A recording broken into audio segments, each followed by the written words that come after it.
I'm Lin-Manuel Miranda, and you're listening to Hard Knock Life.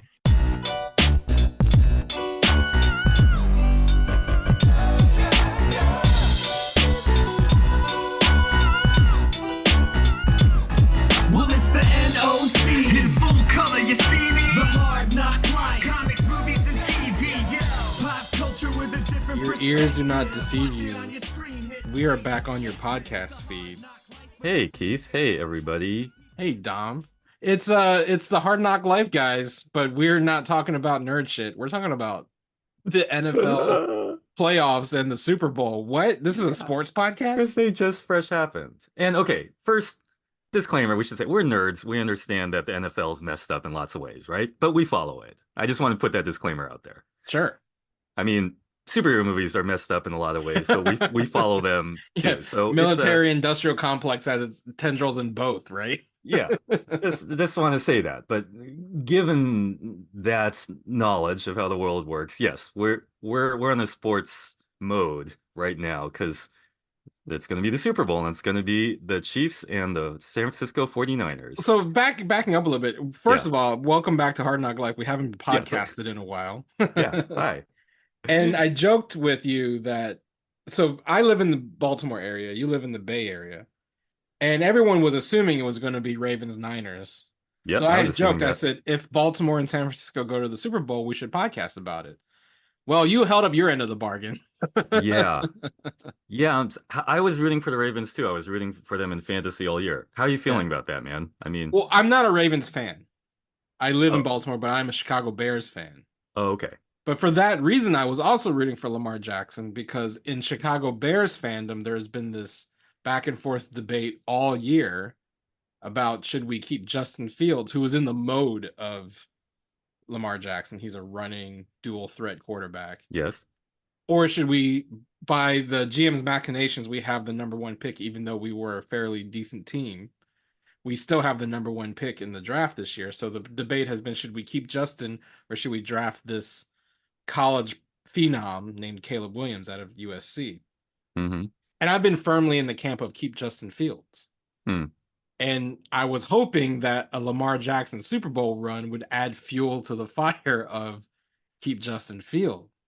Okay, but Lamar shitting the bed in the AFC Championship has doused some of those flames for me.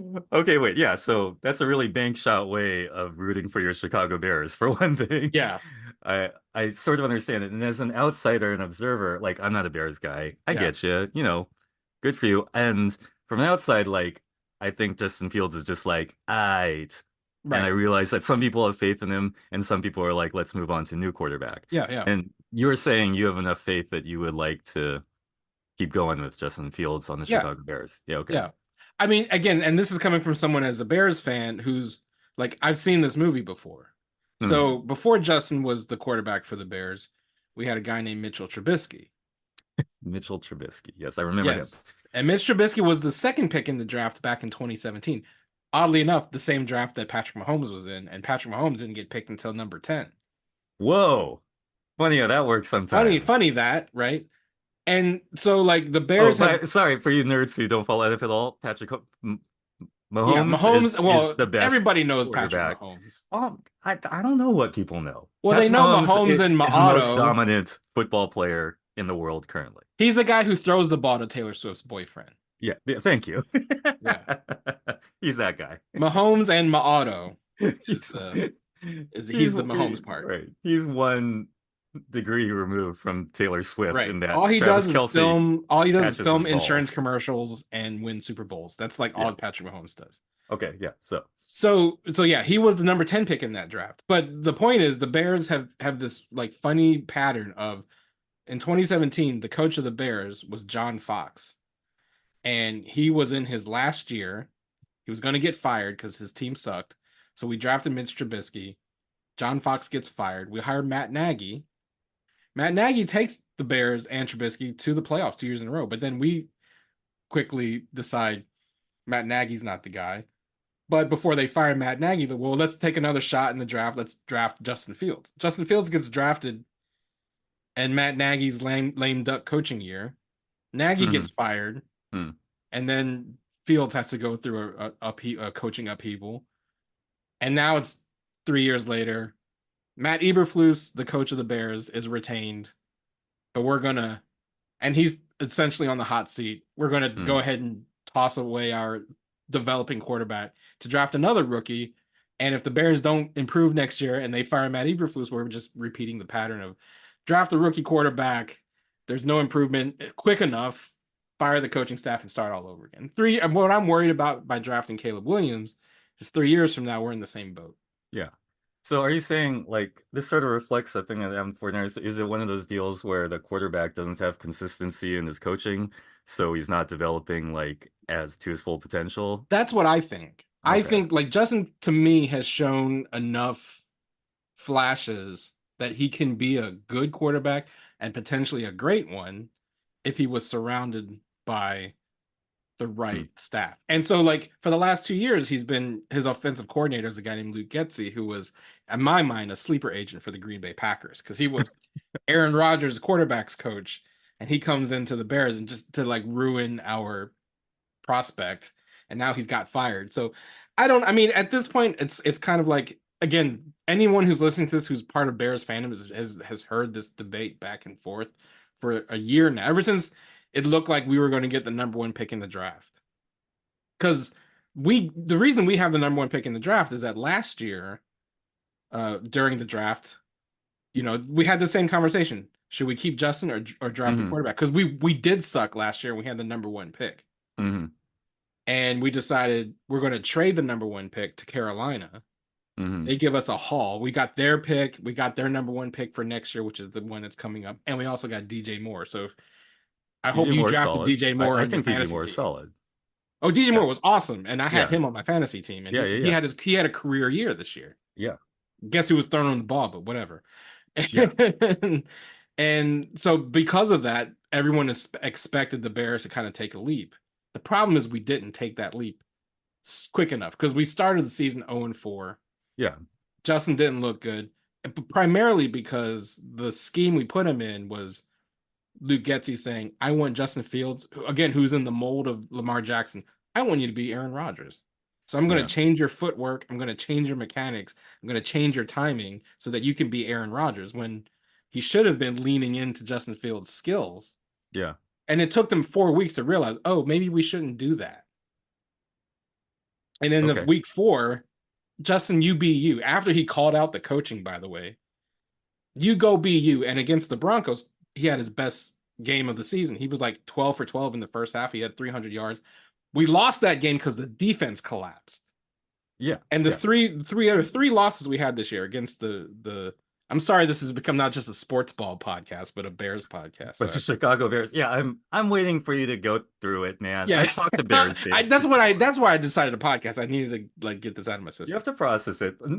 But again, disclaimer, we're talking about a team that is not even still playing football at this minute. But they are going to be the talk of the offseason because they have the number 1 pick in the draft. So yeah, please continue your thought. So there were 3 games this year against the Broncos, against the Detroit Lions, who heartbreakingly lost yesterday. And heartbreakingly. We'll get to that. They were up 17 points and they lost, but similar. Well, I think it's actually karma because those 3 teams, Cleveland, Detroit, and Denver, we were up double digits in the 4th quarter against all 3 teams. Right? We should have won those 3. If we had won those 3 games, San Francisco would have been playing the Bears in the first round of the playoffs and not the Packers. Whoa! Who knows what might have happened? That is a multiverse. I can't even. Right, and I want to go to that multiverse. Yeah, sure, you do. But those 3 games, right? We lost those games because the defense. Well, not just the defense. The coaching got scared. We started playing, play not to lose instead of play to win kind of thing. Yeah. Where we play like off the ball defense and we just play very conservatively offensively rather than like we're going to go try to win the game now. Yeah. And so, but had we won those games, we'd be 10-7 instead of 7-10. So that's a different narrative going into the offseason. Yeah. But ultimately, the fates decided we were not to win those games, and we are where we are. Okay. Well, I'm going to say 2 things real quick. One is Mina Kimes, if you're out there, a big fan of you, and if you want two Asian guys to be on your podcast. Well, you and I can call the Asian team in the black-white game if you follow that storyline throughout the year. Oh wait, let's get to that later because I don't know what you're talking about. But I'm writing a screenplay right now that Mina Kimes has your name on it, so I just wanted to shout that out. And secondly, I would say, as a Bears fan, in your scenario, what position player do you think they should draft if it's not a quarterback? What do you think we need another wide receiver? We need more help on the offensive line. We need another edge rusher. Like, okay, so again, you're arguing to trade this pick to get all those things. Yes, okay, absolutely. Right. Because I think the consensus is that Caleb Williams is the top quarterback prospect, but things I've read is that there's a guy out of Ohio State, coincidentally Justin Fields' alma mater, named Marvin Harrison Jr., who was a wide receiver, who a lot of people are saying is the best player in the draft. Right? Marvin, would you say his name is Marvin Harrison Jr.? Wasn't that one of the Colts? Yeah, his son. That's his dad. Oh, really? Nepo baby. He's the Steph Curry of this draft. See, again, sports is messed up. Sports is full of Nepo babies. Nepotism plays in a lot of things, but you get brilliant players. Yeah. So, but I mean, that's my ideal state is we trade back to a quarterback needy team, get a couple picks, and then take Marvin Harrison Jr. So, like, ideally, Caleb Williams, he's from DC. The Washington Commanders have the number 2 pick in the draft. Okay. I think the Washington Commanders would give us everything that they could bring him home. Right? Okay. Can I pivot off the Bears yet, or do you want to go on for another hour? No, you cannot. No, that's fine. I can circle back, and I'm sure I'll find ways to bring it back. I'll find ways to bring it back. I'm sure you will, and feel free. But I just, for those of you who don't know, there are other teams in the NFL besides the Chicago Bears. For one thing, my podcast got they play other teams. Well, one of them just won yesterday. Yeah. Okay. And it happens just so happens to be your team. So yes, I'm a Niners guy, and I'm from the Bay Area. And I follow the San Francisco 49ers. Not in a way like I never follow the Raiders. I believe all Bay Area teams, but unfortunately they left you guys behind. Right, but we sentimentally think about them as that's a whole other ball of wax. Is Raiders fandom follows them all around the western part of America, and that's great. But I'm mainly a Niners guy, and the Niners played a crazy game yesterday against the Lions. You referred to it as heartbreaking, and it is from certain perspectives. For one thing, I would just appreciate the sheer level that it was a really freaking exciting game. Yeah. Because the Lions were up by a ton, went to halftime, and forgot how to play football. But also threw a couple remarkable plays. That might have been luck or whatever. I'm not saying they were skill plays, but remarkably lucky plays. The Niners turned it around in 3 plays. Here's how I'm going to bring the Bears back into this. Kendall Vildor. Okay. He was a Bears castaway. He used to play cornerback for the Bears. The ball bounces off his fucking forehead into the loving arms of Brandon Ayuk. He played for the Bears? Kendall Vildor was God bless that forehead. Without that forehead, we're talking about Lions Chiefs right now. No, because Brandon Ayuk made this ridiculous bounced off a guy's face catch. Followed up with a touchdown. They get a turnover in the next play, and all of a sudden they're back in the game. And there's so many, and they tied it up in 12 minutes. Yeah, and that's great. So in about 2 weeks we're looking at Niners and Chiefs in the Super Bowl, which is so many things to say about that. One of the things is you noted that someone pointed out that the last Niners Chief Super Bowl was in early 2020, right before the global pandemic started. Yeah. And I'm saying, great, okay. Yes, history rhymes sometimes. But let's not think about no, we're going to have another disaster. Let's think about it we'll grow from knowledge, and it's cool how things repeat in cycles. And also, obviously, if the Niners had won that Super Bowl, it would have been a better outcome for the world. So that's why San Francisco needs to win. Yeah, because to stave off something worse than the global pandemic. That's the superstition talking. But I don't want to some people hate the Niners because they are sort of a big dog in the whole discourse. They were the Patriots before the Patriots because they won all the time. And yes. But I do want to talk a little bit about the Ravens because that's an interesting case because I was really rooting for the Ravens. So the Ravens played the Chiefs in the AFC Championship, and the Ravens were pretty dominant this year, and the Chiefs have been up and down, right? Yeah. So we really good chance for the Ravens to continue if they can continue their dominant ways. Win it. They sucked. They ate it in so many ways, and Well, it was Mahomes. the opposite of the Niners game, right? Because similarly, the Ravens, you know, played one way in the first half and played better in the second half because the Chiefs, as dominant as Patrick Mahomes is, scored 0 points in the second half. Yeah, The yeah, Ravens defense turned it up hmm in the second half. The yeah. problem Just was the offense could not keep up.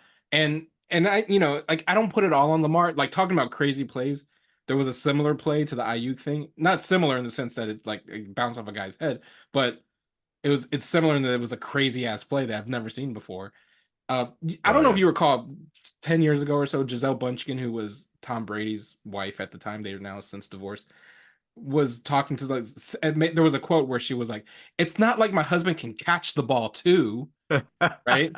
Someone on ESPN just said that today. I know what you're talking about. Yeah, So Lamar Jackson throws the ball, it bounces off some guy's head, and it bounces straight up. It's going to get intercepted. But what Lamar Jackson's such a great athlete, catches the ball yeah. and runs 20 yards. And I'm still not sure how they scored. Was that like a completion? Did Lamar Yeah, get a has that reception? ever happened? Yeah, can you pass to yourself? That sounds like it should be a foul, right? Well, Or a right. In flag. basketball, you can pass yourself, but I don't Right. think there's a rule in football that if the ball gets batted, that if because Yeah. there are no athletes who can do something like that. But we were talking about fantasy football before we started. We'll probably talk about it in a minute. But I'm wondering if that happened in a fantasy football matchup, how do you get points from Right. that? Is that a That's the first, reception right. Yeah, that's the first thing I thought. Yeah, I think he gets a reception and and a and the pass completion? completion. He gets the passing yards and the receiving yards. Yeah. That would be Yeah. amazing. Too bad it didn't result in a scoring drive, but That he would get the passing and the right. receiving touchdown. Yeah, so So that's crazy. I want to say I love Lamar Jackson. I like the whole vibe of the yeah, Ravens. They're my favorite AFC team if I have one. yeah. And so it was, I took it to heart during that game also, because, also I root against the Chiefs for various reasons, but Yeah. that. And somewhere in the middle, just to bring it back to nerd stuff, like in the second half when it was really turning against, or it seemed evident that the Ravens weren't going to mount much of an offensive effort, I was just like, it's a time when, Ravens Darkholm needs to show up and like, bring some of that Teen Titans energy behind the Ravens line, and because I was thinking of the Chiefs as Trigon at that point. Yeah, But yeah, yeah. anyway, that Well, did he's not big and red, and she's purple, and yeah, exactly. Azeroth Metreon Zinthos, and well, it But it didn't almost happen. happened. It almost happened because Did it almost well, happen? Zay Flowers, who was the rookie wide receiver on the Baltimore Ravens, had probably the worst Oh my drive God, of any football he player. he ate it.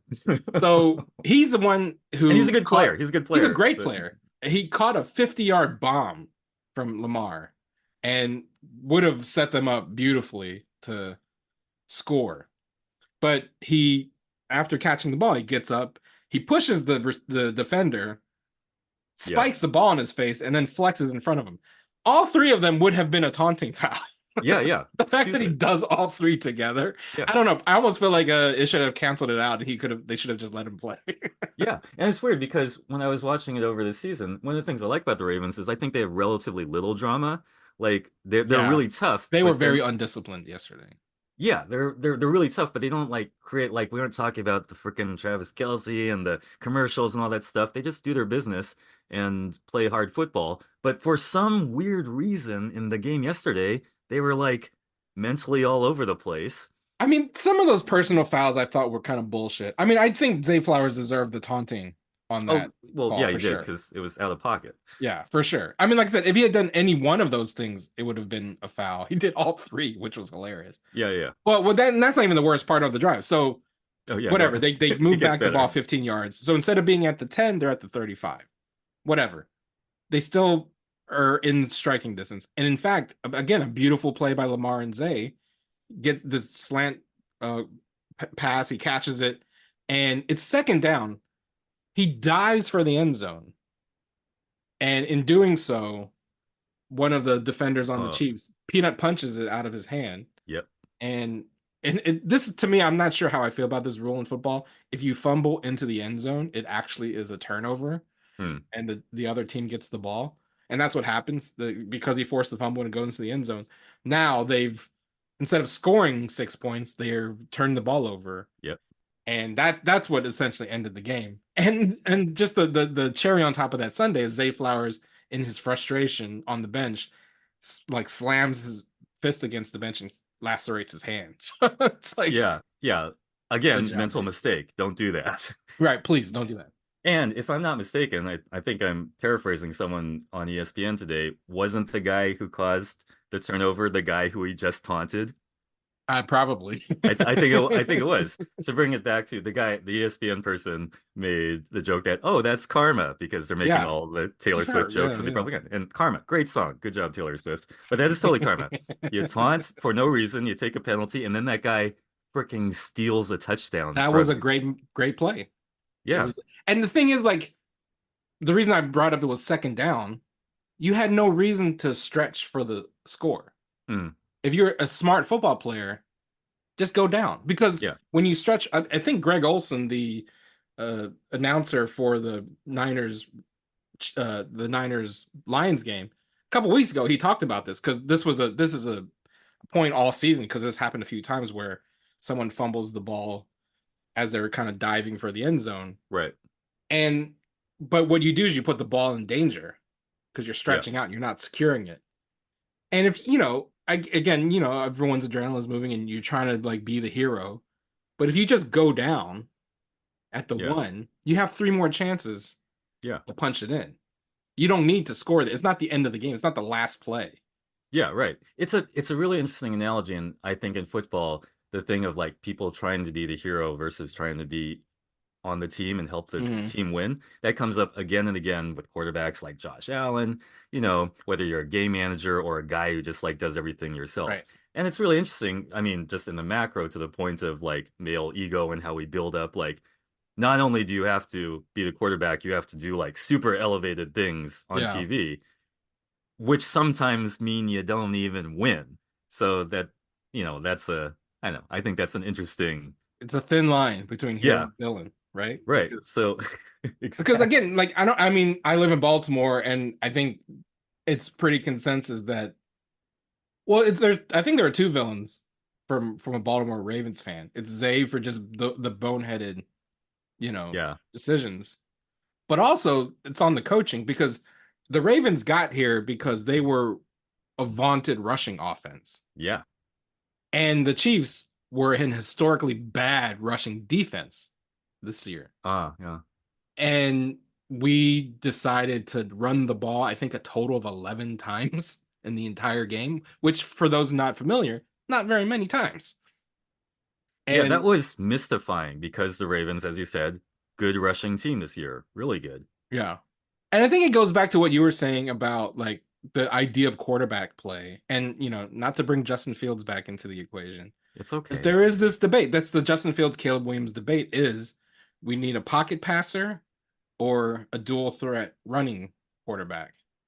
And I think most people have this assumption that the only way to win in the NFL is to stay in the pocket, throw the ball.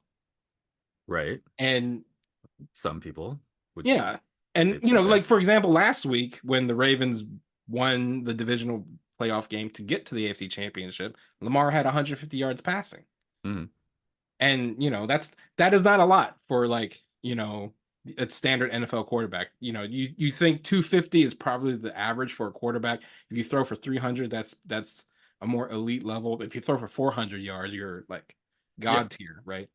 150, like, that's very kind of like, that's core. fine. It's fine. Well, that's the thing, like, in the perception of like what a quarterback is supposed to do. And that's why I was rooting for Lamar so hard too, because like he kind of demystifies something, because a lot of that is also racially coded. I know you mentioned Josh Allen, but Josh Allen is the exception when it comes to like that type of quarterback. Yes. And when we talk about that type of quarterback, they're saying black quarterbacks. Yeah. This has been the problem since Doug Williams and Warren Moon, where it was like black quarterbacks are not as smart as other quarterbacks. That's and what we assume they are better athletes than they run. Yeah, that's why all these things so are athletic. stereotypes. Right. Absolutely. And But they do come into play when you're talking about how the game is played. Yeah. Yeah. And not to not to speak too out of turn, but that stuff is heavily racially coded, especially when it associates with black quarterbacks, and even like the intensity of skin tone among No, black absolutely. quarterbacks. Yeah. That's 100% true. And like Cam Newton talks about this all the time. And again, this was let me say this about Justin Fields. The quarterback is the most protected position in all of sports. Like there were a couple of hits on Patrick Mahomes yesterday Yeah. where he got a roughing the passer call where I was like, was that really roughing the passer? Yeah. But he's in the Brady mode where like if you kind of breathe on him, Yeah. the foul's on the defender. Yeah. Right? Oh Yeah. no. Justin Fields played he missed 4 games with injury. He played in 13 games this season. 0 roughing the passer calls against him. Yeah. How about that? 0. And there Yeah. are multiple instances where he slides. And if a quarterback slides, they are not to be touched. Yeah. In fact, Josh Allen ran for 50 yards last week or 2 weeks ago because he pretended to slide and he kept going. Yeah. You know? If you slide, they can't touch you. There are multiple instances where Justin Fields slides and then the guy comes in and hits him. Yeah. No foul. Yeah. If you're in the pocket and you get pushed too hard, they usually call the foul against the but Justin Fields is big and he's fast and he's black. Mm-hmm. And those are 3 strikes against you when officials are like, you can take that. Yeah, Tom Brady curls up like a little baby when he sees a defender in his face, and he still gets the roughing the passer call. Yeah, so there's definitely that. White quarterbacks get calls, and there's associations with what we think black quarterbacks do, or how the referees call it, as far as that. And yeah, that's one of the big elements in the soup. And it was funny, like as far as the championship weekend, whatever the outcome, we were going to end up with a black quarterback versus a white quarterback. You remember that? Either right? way, right. It was either going to be Mahomes or Jackson versus Purdy. Well, and I think there Goff. was definitely some like hope for like Detroit, Baltimore being the blackest possible. Even though Jared Goff, there were a lot of memes of Jared Goff being Eminem in 8 Mile. Totally. You know what I mean? Sorry, Eminem. By the way, Yeah. Write a song about it. Who's the famous Niners fan that's going to come out for Super there's so many famous Niners fans. Okay. Do you know that Jeremy Renner is a Niners there fan? You go. Jeremy Renner versus Taylor Swift. Hawkeye is a Niners fan. Luis Fonsi, the pop singer, is a Niners fan. But yeah, Jeremy Renner is with us. And yeah, and I don't want to sound like one of those gloating 49er fans that people justifiably hate. But it was an incredibly exciting game because of mistakes the 49ers made, but they made an incredible comeback. And for those who don't know, the narrative of our quarterback, the Niners quarterback, is an interesting one. He was picked very last in the draft, a position they call Mr. Irrelevant. And he came in, was it 2 seasons ago, to replace a sort of mediocre quarterback. And he just dominated. Brock Purdy dominated. That was last season, wasn't it? Was it just last season? I think it was just last again, COVID time.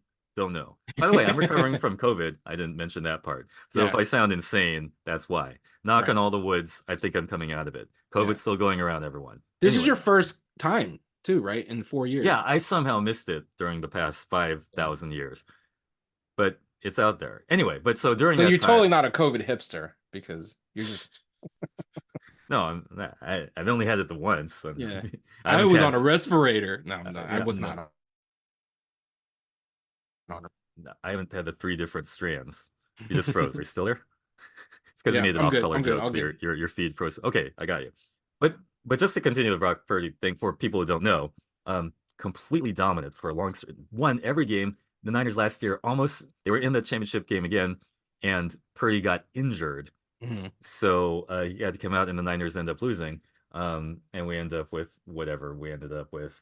The Philadelphia Eagles. Eagles Chiefs, right? Eagles, yeah, right. Which is the Kelsey Bowl last year. Yeah, but okay, deferring that for a moment. But the point is, Brock Purdy has still not lost a playoff game that he wasn't injured in, and he's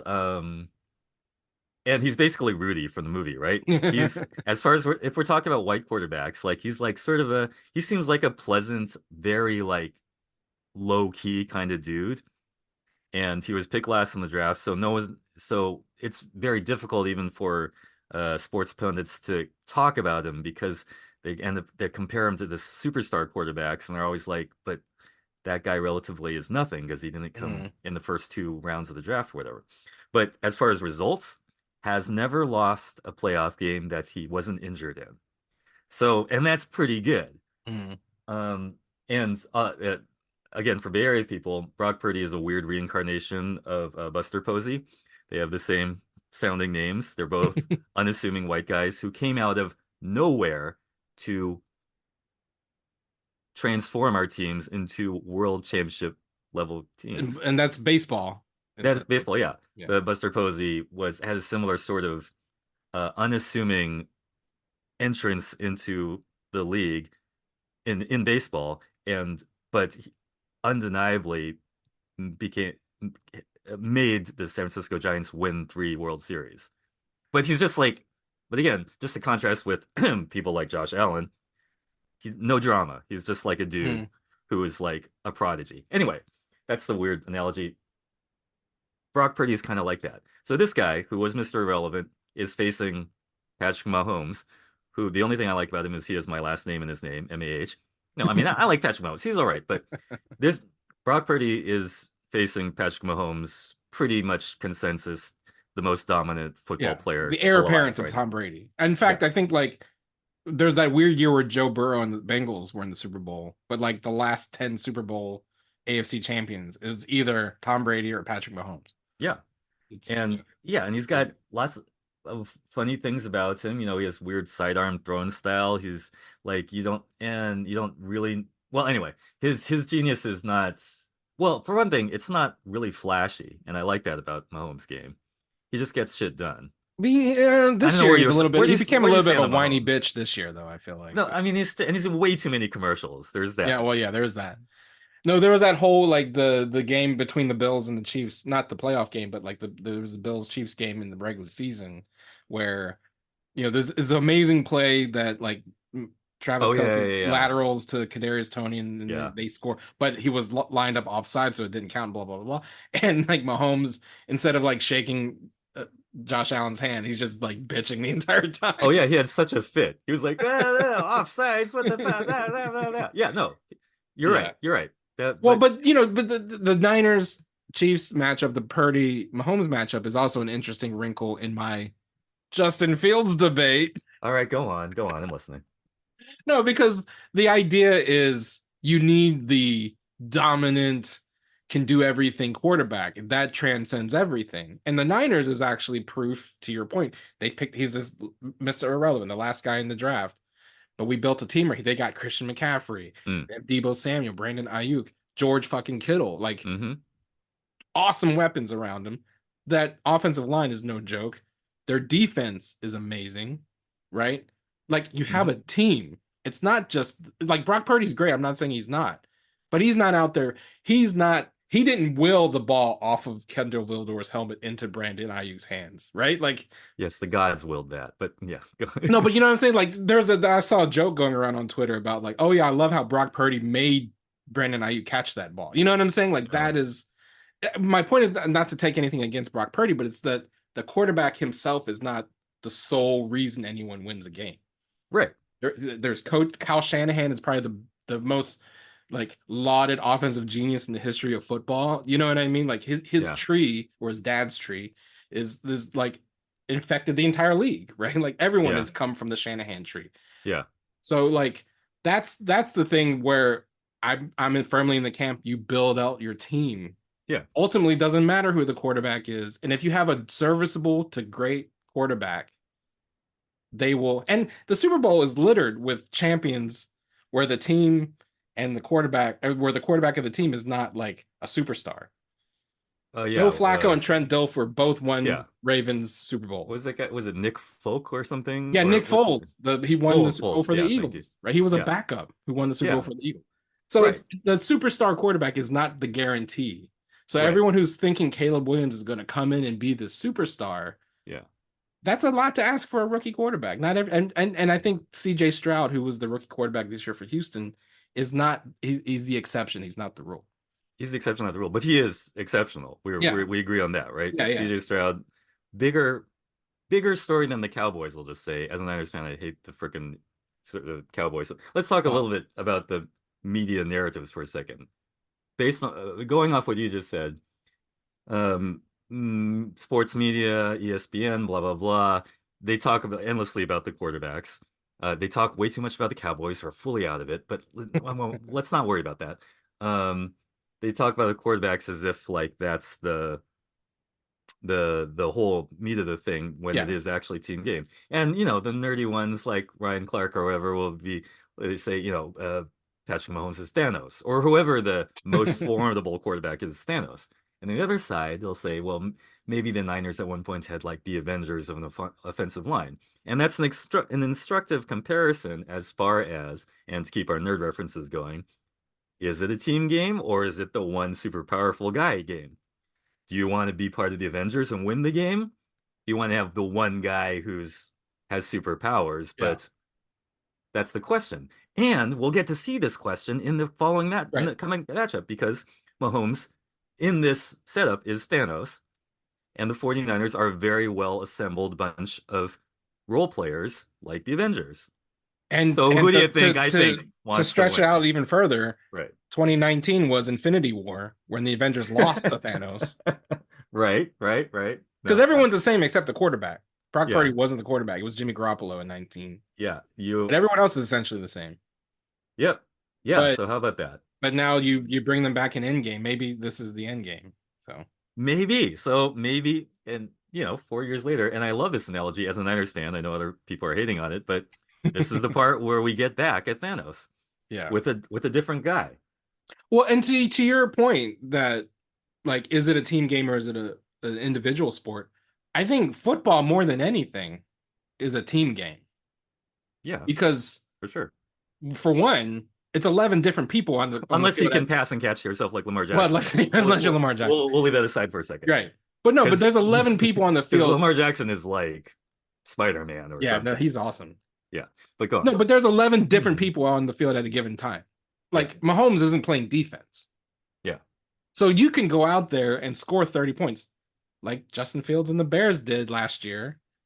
But if your defense is giving up 35 points, you're not going to win that. Oh, did they score 30 points once, Keith? Please remind me. No, well, the last year, the Bears offense with a bunch of scrubs was putting up 28 points and giving up 29 points, you know.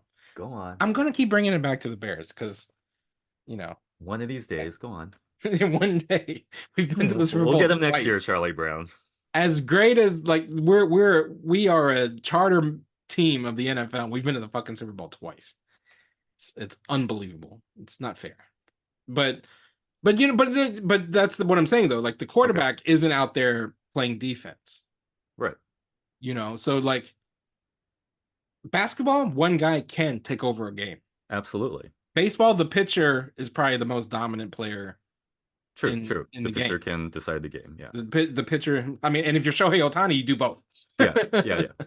Yeah. You know, so like he's the true Thanos. Like he's like Galactus. Because he's except he can't pitch for the next couple seasons, but he's still making he's on a crap team that I don't like. But Well, look, I was so hoping he was going to sign him with the Cubs. It's of course you were. But I was hoping he would sign with the Giants. But but he went to the Dodgers. And what I love is that like the Dodgers are Hydra. I'm just going to say that right now. In my world, the Dodgers are Hydra. No, the funniest thing is that like when he announced he was signing with the Dodgers, he showed up at like a Rams game and they made this big deal like welcome to LA. I'm like, motherfucker's been in LA the last 10 years. Like, oh yeah. I mean, it was the Angels, but there's racial coding going on with Shohei Ohtani in a serious way. It's just funny that like they're acting like he's just come to Los Angeles, but he's been playing for the other Los Angeles team the entire time. Right. Well, yeah. But anyway, it's like you know the Clippers and the Lakers type thing. Like one counts and the other doesn't. So yeah, but those dynamics do change over time. Interesting. Angels, Maybe. Dodgers, Clippers, Lakers. Did you like resolve your points about team game versus individual? No, football is the ultimate team game because like I mean that was my point about Brandon Ayuk. He made an unbelievable catch. Yeah. You know, like that wasn't Brock Purdy. Brock Purdy threw it up there and he caught it. You need both people to do. He very much could have not caught it. Yeah. And he almost, I mean, that was an interception if Kendall Vildor catches it and doesn't headbutt it. Many different things could have happened there. one of them resulted in the Niners winning the game. How about I mean, that? talk about mid quarterbacks like Eli Manning has 2 Mhm. Super Bowls because of amazing plays by his wide receivers. The Right. helmet catch, The you know, sticky like cat. Perfect analogy. Yeah. so that's not Eli Manning. Yeah, That's he doesn't win the Super David Bowl if that Tyree, guy you know. doesn't weirdly grab it with his head. And yeah, so it's shit like that. And that's why, despite all the everythings, where football can be very compelling. Um, so okay, you take the lead. What other Well, the other pop topics did you want culture, to touch well, on? the other Yeah. pop culture aspect that we haven't talked about is that this is the Taylor Swift Super Bowl. Yep. And what I love, you were talking about conspiracy theories earlier. The best conspiracy theory has been coming from the right on social media platforms. They're all fucking losing their minds because they feel like the whole Swift Kelsey thing has been a psyop to get people vaccinated. It's crazy. What? You should find yourself down some What right-wing the rabbit holes. hell? Yeah.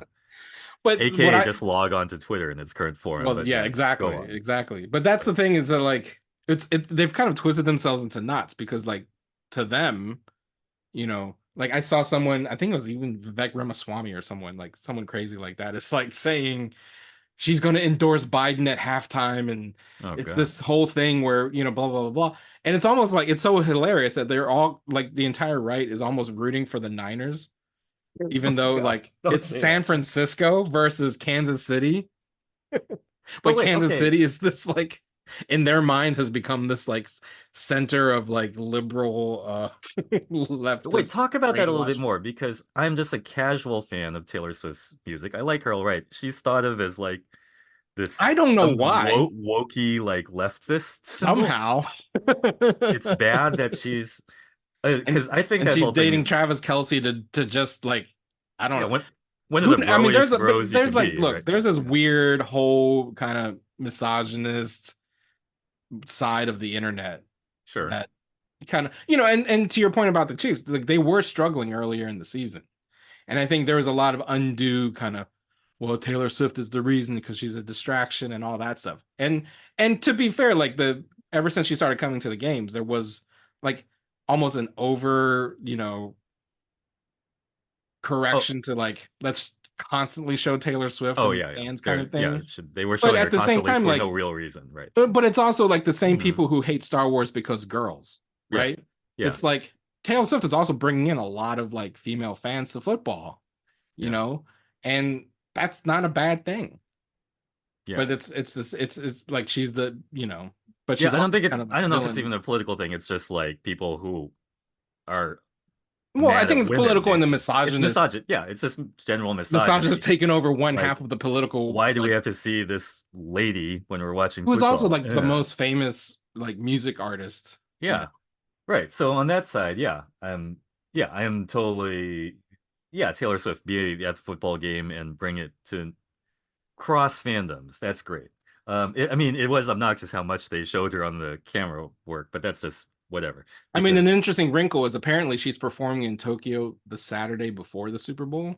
uh, So like there's going to be some sort of like Santa watch of her private jet yeah. going from Tokyo to Las Vegas, I'm sure, and Oh, monitoring how she arrives at the because she's not going to miss the Super Bowl, but oh, right, the totally. Yeah. flight So from Tokyo to Las Vegas is not right. So on the easy. day of the Super Bowl, which will is always like a media like supernova, it'll be even more so ramped up She's yeah. I mean, times I three would if because Taylor she was Swift. dating George Kittle, she could have been Brie Larson, the Captain Marvel, showing up to. But unfortunately, Oh she's dating the yes. other tight end. Some things enter the upper atmosphere.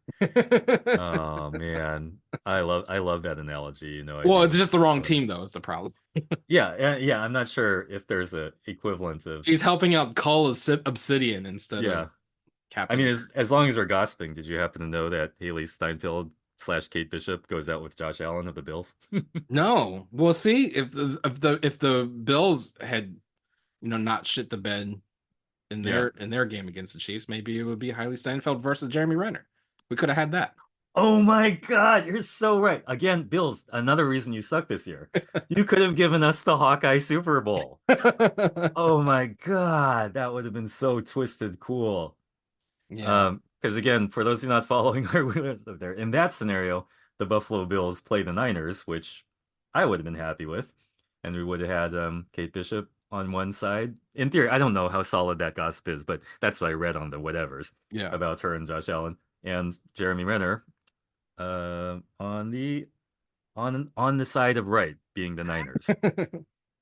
Anyway, yeah, wow, there's so many funny ass analogies there. Well, let's the big elephant in the room again. Anyone who's listened this far is this notion that like nerds and sports can't intermingle, right? We've already thrown in several nerd references as we've been talking about the Super Bowl anyway. But like, as two card carrying nerds who also enjoy sports, do you think like is it overblown, this idea that like, oh, they're talking sports ball, or like, is nerddom and sport, like sports has always been mainstream, but is like nerddom so mainstream that it's not even that weird that like you have nerds who enjoy sports and vice versa? Because half the players in the league love fucking anime. They're always making like references and stuff, Yeah, no, yeah. In my opinion, that's a false dichotomy that in a more elevated world we'll get rid of it. Now, and as we just said, they're just two fandoms, and they're two fandoms of flawed, problematic things: superhero movies and football. And I think if you're outside, you think that's nerd versus jock, but when you're inside, you're like, these overlap more than they don't overlap. Let's take the example of fantasy football. Let's take that example because fantasy football is one of the nerdiest things you can possibly do. It's so freaking geeky. Yeah.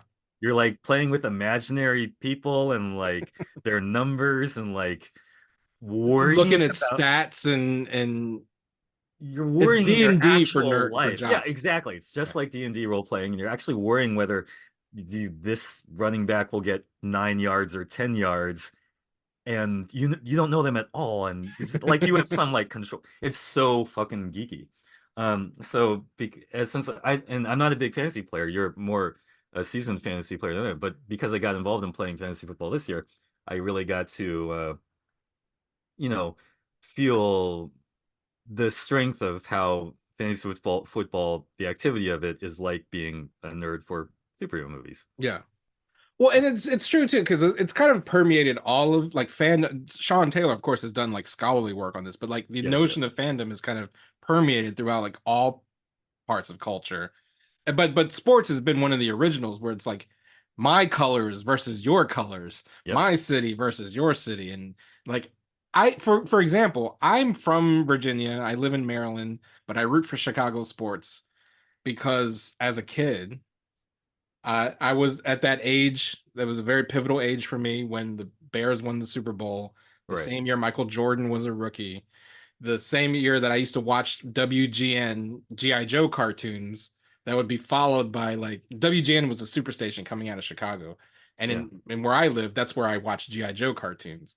But it was also like I would get like the news broadcast of like last night's Bears game or last night's Bulls game. So it just kind of permeated me as a child to start rooting for the Bears. It didn't hurt that William Refrigerator Perry became a G.I. Joe figure when I was a kid. Right, overlap. And that helped. That I was like, oh well, if the Chicago Bears are also G.I. Joes, then god damn it, I'm a Bears fan.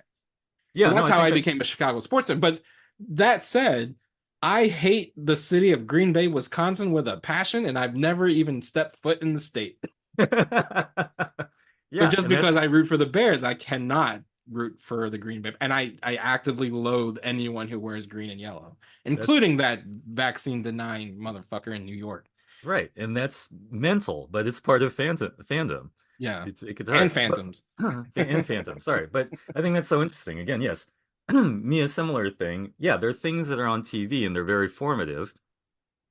The anime, the cartoons or whatever, and also the games and I think of that scene in like Joy Luck Club, and I'm talking about in the frame of being Chinese American here too, like when they pan over an extended family gathering and all the dudes are watching a sports game. It's like, yeah, that's like my extended family gathering. And it just changed the frame so it happened to be about Chinese American people instead of just standard white people are in movies, and so that was real touching. But wait, I want to add one corollary question: is your family involved? Like, did one of your parents get you into sports, or? Well, yeah. So similar, like you talked about panning over, and then you see my entire family were hardcore Washington football team fans. Oh, okay. Like when they had the racist name, they loved them, and Right, that right. might have been part of it. Honestly, like I just could not as you know, as unwoke as I was as a 9-year-old. I just couldn't root for a team called the Redskins. Right. No, yeah. And they You changed know, that recently for those who don't know, which are right? now the Commanders, which is also Yeah. not a great name, but better than But at least it's not racial freaking slur. insulting, yeah. Hmm. But yeah, my entire family Sunday mornings or Sunday afternoons, I guess, at our family restaurant, the TV was on and everyone was watching the game. Yeah. You But know? you say they were Washington fans. Did you become a Bears person to go against Yeah, that that's what I'm grain, saying. or? Like I could Uh, not, in good conscience, root for the same team as the rest of, like, literally my entire family, and I uh, decided to just swerve the other direction. And 86 was a very formative year for me because it was, again, it was the best GI Joe year. yeah.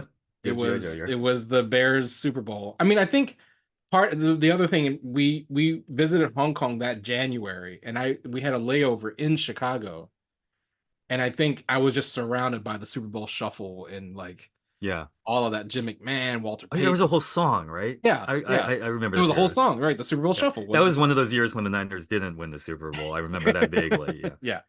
And I just got caught up in that, and I get, like I said, that was Michael Jordan was ascending at the same Yep. time, so I became a Bulls fan.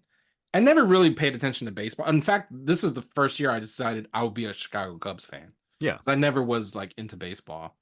And that's fine because you didn't miss much as far Right. as the Chicago baseball team. Yeah. It's fine to bandwagon on the Chicago baseball thing in this current era. Oh, Right. wait, I Well, want to. especially like now, it's like I really decided I'm gonna go all in on the Cubs this year because I really thought they were gonna get Shohei Ohtani. Yeah. And like, I mean, but like, you know, Instead, he became a any kind of minion of Asian Hydra. athlete, you know, like I tend to support. I love, and the fact that the best player in the entire league is an Asian guy, that's, Yeah. you know, And pretty cool. about Shohei It Ohtani, just I sucks love. that he went to the Dodgers, and now I don't give a shit about him. Yeah, Hydra. But I like how Shohei Ohtani's presence makes all of basically sports media culture just Don't know what to do. yeah, just deal with it. It's a Japanese guy. He's the best. How do you talk about it? Well, you might have to learn a vocabulary to talk about it because Yeah, you're used to shitting on Asian guys as the the non-factor. non-athletic ones. Yeah, But that aside for a second because they'll get too much into the Dodgers, which we still hate. I do. yeah, But I think it's interesting. So you described a thing which a lot of people can relate to, which is picking the opposite team from your family in a, personality development kind of way. I have the more like sentimental version of that, which is like my family rooted for the Niners and my dad roots for all the San Francisco teams, and I just glommed onto that sure. because it's quality time with your dad, or it's something you can connect about with when maybe you don't have anything else to connect about, right? So that's another model for how sports fandom develops and becomes Yeah, very strong and personal and nerdy. Um, and to the point, and to the broader point again, it's about part of it is about trying to feel belonging. Asian person in the San Francisco Bay Area, you want to be part of mainstream culture, and the quickest way to that is to become a Niners fan. yeah. I And mean, again, talking about yeah, formative, like when we were kids, there was no more dominant team than the San Francisco 49ers. Like Joe yeah. Montana, Jerry Rice, Ronnie Lott. Like that, they were like, I mean, the one of my favorite football video games was Joe Montana's Sports Talk Football. Do you remember that for the Sega Genesis? I didn't know you played any video games. Yeah, well, I only see that's the other Supposedly thing. you were the non-video game I was thing. always the sports video game. That's why I never considered myself a game. The Oh, only okay. games I ever played growing Yeah. up was Joe Montana's Sports Talk Football. That was for Tecmo Bowl, Double Dribble on the Nintendo. I played Bulls versus Lakers, and then it became Bulls versus Blazers, and then it just became NBA Live '95. Like that, I love those. I always played sports games for sure. Okay, that's fascinating. That brings up another thing, and if we have time, let's pivot to the Suicide Squad video game thing I want to talk about. But to that exact point, in video game culture as it is constructed now, there is a divide between people who play sports games and people who Right. play all the other games. That's why I miss conceived of you as a person who didn't play video games. Well, I don't because anymore. you I don't play right, any right. games But if you anymore. ever did, you were the Yeah. guy who played the sports games. Yeah. Which I don't play. I play the Yeah. ones where you shoot robots. And that might be why I assumed you weren't a sports guy. Right. Because those sports games are fucking complicated and horrible. Well, yeah, There's that's way true. too And many. They're way the too problem with hard. sports games is that too, like, I mean, in the world of DLC, I think it doesn't matter anymore. But like, you bought the same game every year, back to back to back Right. to back, and it was just the same game. You just had updated rosters, and I think, I mean, they still release a new game every year. Yeah, they still have that model. That model is totally. But I'm still saying, there. in a world of DLC, why don't you just like download a new like updated roster? Because You know then what I they mean? couldn't sell you a new game Well, every exactly. year. So And it's but- the opposite of like DLCs, right? Because the whole point of DLCs is to buy something and continually buy shit for the same thing. right, and then you just get to the price point issue of like I just spent whether the DLC is $3,000 free on this or not. $60 game. Yeah, right. I mean, yeah. But yeah, no, I mean it's you know, like So that's many- that's so the many thing rabbit about holes. sports is that, you know, I'm glad that you said that whole kind of divide between jock and nerd is kind of like a myth. Because I have plenty of nerd friends who love sports, and I have plenty of sports friends who love nerd shit. You know, it's like it was never as cleanly divided as, like, you know, the Breakfast Club would make you think that there's this Right, divide between yeah. jocks and nerds. Yeah, because we do like to pigeonhole people. Then the point is, and I bet Sean Taylor would have a much better way of saying this, but when you actually get into a fandom, the commonalities are more, unifying than dividing. Yeah, It's just 100%. about loving something in an amateur way of like, I really love this sports team. I really love this superhero comic book team. And so there's so many overlaps. And And both filled with also like toxic traits too, right? Like Yes. that's the thing. Like there's no like righteousness in just saying like I only like nerd shit, not sports shit, because sports shit's toxic. Like Oh, yeah, all that totally. toxic masculinity. The nerd shit is just like, and in fact, like the bad parts of fandom, again, going back, this is just like, Sean, please come back. We want you to come back. Yeah. It was what Sean talks about. Is like, those are the things, like, how do you harness the power of fandom? Because there's also a dark side, and we see that with, you know, the way politics have kind of devolved over the years, where like it's not about like policies and ideas, it's just about warring factions. Yeah. And with just like blind faith, instead of like, you know, people, because politics and sports should not be the same, but they become the same. Like where like cable news has become like an ESPN, rather than like telling you what's right and what's wrong and what's supposed to be. It's just talking heads yelling at each other over who's winning the horse race. And that's kind of how like the bad parts of sports have infiltrated, you know, that's just sports in particular. Like the bad parts of fandom have infiltrated other parts of the culture. Yeah, and I don't know what the chicken or the egg thing there is, but yes, absolutely true. I mean, because stan culture is the same thing, where you like there's a fan of a certain music artist, and they war with fans of another music artist, and it's like they're both music artists, but like and I don't want to say the music artist because I don't want to get caught in those those wars either. But like, you know, recently I think there was like fans who are doxing other fans, and because you like this singer, I'm going to send, you know, SWAT teams after you, or what, you know, that whole thing where like on the internet where people SWAT each other and dox each other and all that kind of stuff. Yeah. Over like, I just like this artist and you like that artist. Like, yeah, and we can do that. And it's you only hate other sports teams. that's fine. But yeah, but the nature of the hate, we should clarify, is good natured. Like good natured. If you ran into someone from Green Bay, Wisconsin, you're not like gonna punch them in the face. Right? No, I don't think so. Just depends. We would have to test it. Depends on what they said about well, and here's the funny thing too, going back to Justin Fields, even within the same fandom now, like the toxicity of the I'm pro Justin or I want Caleb Williams has kind of bubbled over in this like corner of the fandom, where like it's some toxic shit going on there, where I'm like, I need to like not follow some of these accounts anymore, because we would call that the scene where Captain America fights Iron Man even though they're on the same team.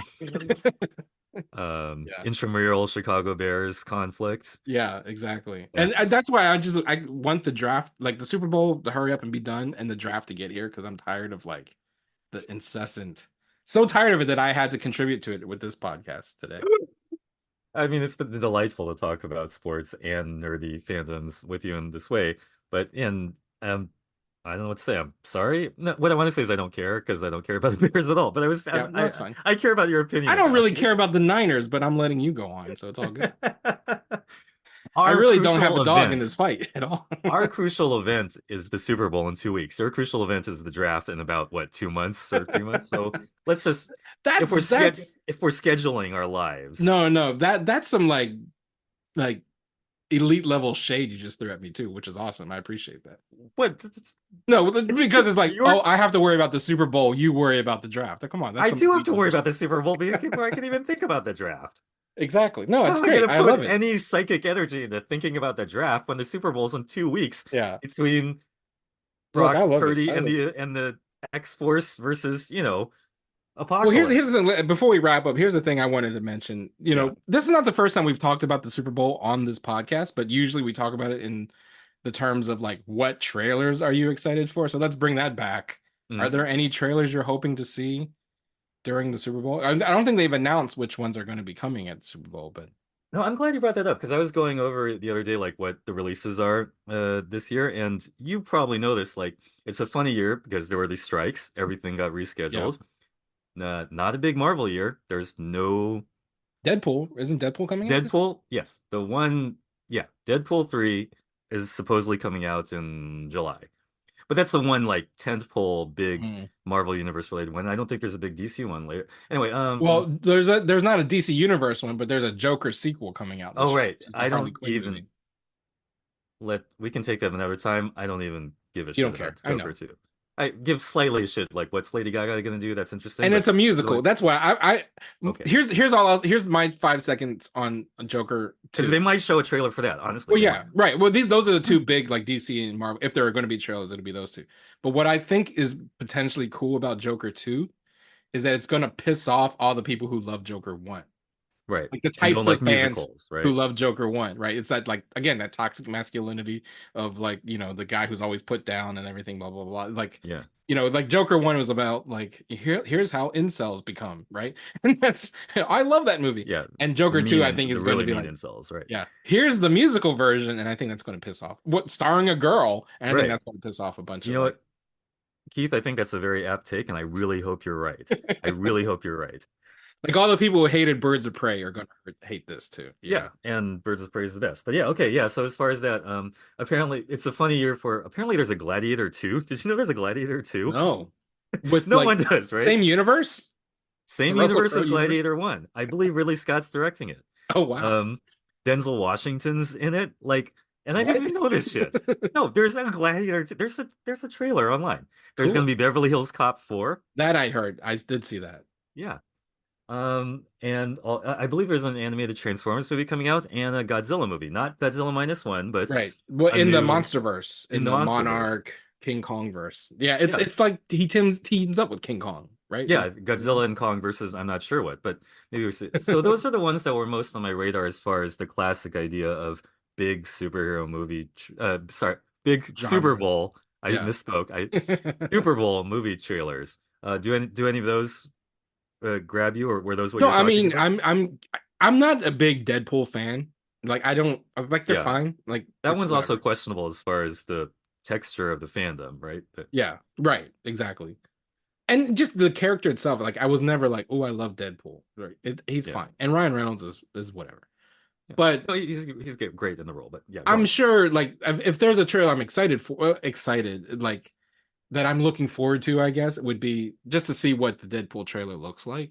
If Mhm. that happens, I think we don't know whether that's going to happen or not. Apparently Wolverine is in it, right? Yeah, well, yeah, exactly, and he's like looks like Wolverine, so Yeah. like that's the only interesting. I kind of feel bad for Hugh Jackman. It's almost like leave him alone. He just wants to live his life, and Yeah. there was like a video of him like working out, and he's like this like Yeah. old guy just like in the gym. He had to get Jackman jacked again. And that Yeah, must and have it's been just an like effort. let Yeah. that guy just like can't he just live his life? He just wants to do musicals. Or freaking let him be Old Man Logan style. Well, that was what Logan. was great about that movie. It was like he Yeah. can just be himself. But no, I got to get pumped and veiny for this fucking movie. Yeah. But maybe he does wear apparently he totally wears the costume. Yeah, there's a bunch excited of about leaked that. photos of him in the costume. Yeah. I think he even wears the cowl because I saw some concept art with Yeah. with the cowl. So So yeah, So and it's interesting how they're going to incorporate that into the MCU because this is technically an MCU movie, and mhm, there's that piece. Oh, right. I we should podcast more often because your corner of the MCU has been officially canonized now. So there Wait. you may see Kristen Ritter return in some form or another because the Netflix shows have been officially canonized. You talked to the cast and creators of Echo Oh yeah. recently, and Hmm. because of the popularity of the show, I don't know if you saw this. You know how Disney Plus has an official timeline of MCU? They've added the Netflix shows into that official time because even when Oh, Hawkeye huh. came out last year, there was like, you know, uh Vincent D'Onofrio and why am I blanking on Matt Murdock's name? Charlie Cox were Charlie saying Cox. like we're playing versions of those characters from Netflix, not necessarily playing the same. It's the thing that happened on Netflix didn't necessarily happen in our universe, blah blah blah. That's no longer true. All that shit is canon. They've even brought back the guy who played Bullseye. They're Which bringing is back awesome. Foggy Nelson and Karen Page. Yeah. So like, there was this whole rigmarole around Born Again. I don't know if you followed. Like they A basically little bit. scrapped everything that they've shot and they're started over. And a lot of that is like Yeah. it's instead of being a reboot, it's basically season 4. Yeah. It's kind of what they're Um, confirming.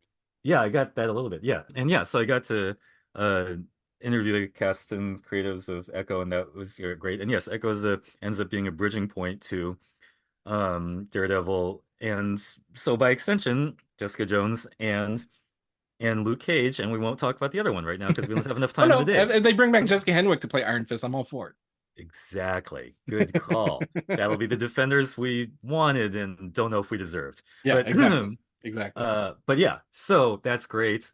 Charlie Cox, Alaqua Cox, that is good signs. Not because just on sheer Marvel nerddom, but because Daredevil and Jessica Jones were actually some of the best Marvel shit ever. I mean that I know that's your shit, and Yeah. now it's official. It's official canon. Yeah, and the Bullseye thing was incredible in season 3. So when I read the news item you were talking about that they're bringing that exact guy back, I was like, holy shit, that is the Daredevil season 4 I wanted to see because it was Yeah. left on a cliffhanger and that character was incredible, an incredible villain.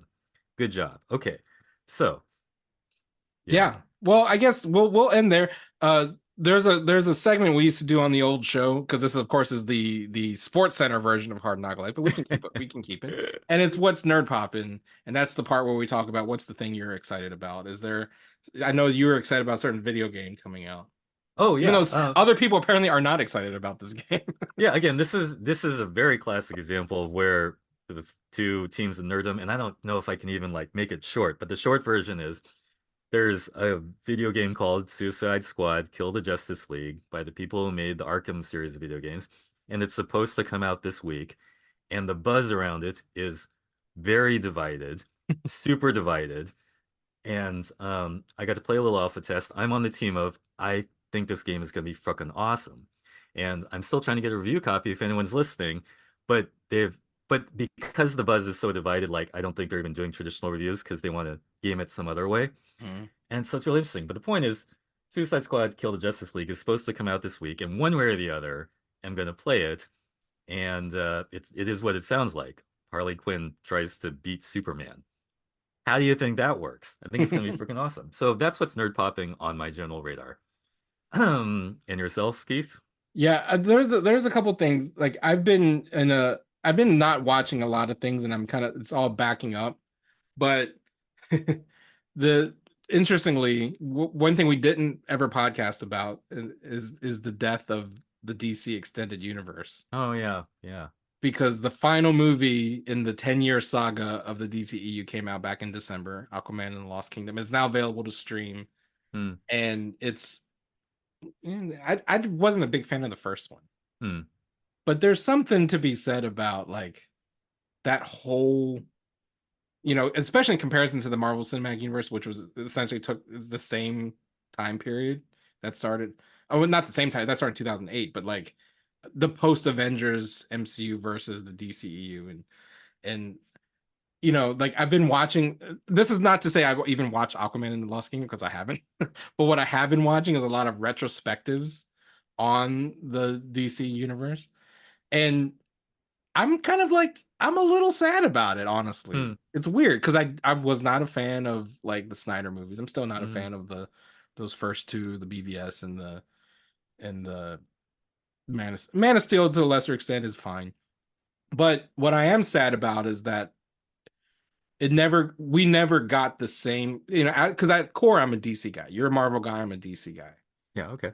And I've never right, is that fair? That's fair. That's a fair thing to say. Yeah. And I just felt like I never really got that satisfaction of seeing all of those heroes interact with one another in the way that, like, I feel like the Marvel fans, say what you will about how it fell off over the last couple of years, but like you got that moment where Captain America came face to face with Spider-Man and all that stuff, right? And we're talking about now the X-Men and all, like we just never really got that closure of, sure, like Batman interacted with the Flash in the Flash movie, and say what you will about that film, and it was fine. And I think there are no cameos in the Aquaman movie. It just kind of ends. I think, like, I don't know. So what's nerd popping is a sad thing. It's just like the death of the DCU. I am looking forward to Superman Legacy. I don't know how forward I am looking to investing in yet another cinematic superhero universe, though, right? That's the thing. Yeah, no, I really get you. And again, just really quickly, because I don't want people to think we don't watch this shit. And that's more a case of execution, isn't it, Keith? Because they tried to have that moment 3 times in DC side. They did do Justice League. They tried to have TV Crisis on Infinite Earths. Yeah. Is it not fair to say they tried to have the moment where the whole team assembles? But it never, But even in Justice League, they're not a team. There's and it's not even the team part. It's like they don't interact like real people. Like that's the beauty. Like one of the best things about the Avengers is not when they team up and fight in slow motion. It's when they're hanging out at Tony's apartment trying to lift Mjolnir. Yeah, like that kind of stuff you never really got in the DC universe. Yeah, but I'm just saying it's a case of artistic execution, because I think they tried, they just didn't do it as well. And to that point, I take your sadness. You mentioned the CW. I feel like the CW series was actually more successful in creating that, like, lived in characters who like get along, or not even get along, but just kind of interact with each other like real people. Yeah, like it was much more on the CW shows than the DC movies, for sure. Yeah, like their scene where they're like hinting at forming the Justice League is cooler than the one in the Snyder movie, because it was that CW thing. Like, they had some good group dynamics. They just had a different level of budget and like concept. But yeah. All right. Well, wow. It's been a while. Maybe we'll podcast more often. We'll see. Maybe if the longer you're cooped up with COVID, maybe we'll. That's knock on wood coming to an end. But are you saying you're not going to want to podcast about the actual Super Bowl in just 2 weeks? That might happen. There's a lot of things on the horizon. There's the Super Bowl. There's the Oscars. This could be the year that Christopher Nolan gets his Oscar. Maybe. Yeah, for Up and whatever. Oh my God, so many. Yes, a new year, all sorts of things. Yes, so maybe we'll podcast more often. We'll see. Yeah, maybe we'll see what the vibe of the Lunar New Year brings. Yeah, exactly. Until then, are people still able to find you on the interwebs? Yes, if you'd like to find me on the interwebs, I'm at Domah, DOMMAH, on the Blue Sky and the Threads, on the Twitter, on the Instagram, and my YouTube channel is called Melancholy Ball. Absolutely, you can find me on all social media platforms as the Real Chow, _real_Chow, and also on Instagram as Real Keith Chow. Follow the Nerds of Color at the Nerds of Color on all platforms. I don't really post that much though. I only post lately on Twitter. I've only been posting about like bear shit. So if you enjoyed the first 20 minutes of this podcast, come follow me at the Real Chow. Otherwise, if you have any votes for this become a full sports podcast, please add us. Tell us in the comments if you think we should just talk about sports from now on. Because there's a lot to be talking about. I mean, we didn't even talk about the NBA. Oh God. I have several thoughts on the NBA right now. Like, including it's too fucking easy to score in the NBA right now. Like, for 50 years there were 7 70-point scorers, and in the last year there's been 5 or whatever. Like, it's ridiculous. Yeah, there's something going on. Anyway. But besides your outro. At the Nerds of Color, follow us there and subscribe, YouTube, whatever. It doesn't matter anymore. We're the Nerds of Color. This is Hard Knock Life. What Go else? Niners. What else am I gonna say but Niners? Yeah. Go Niners, go.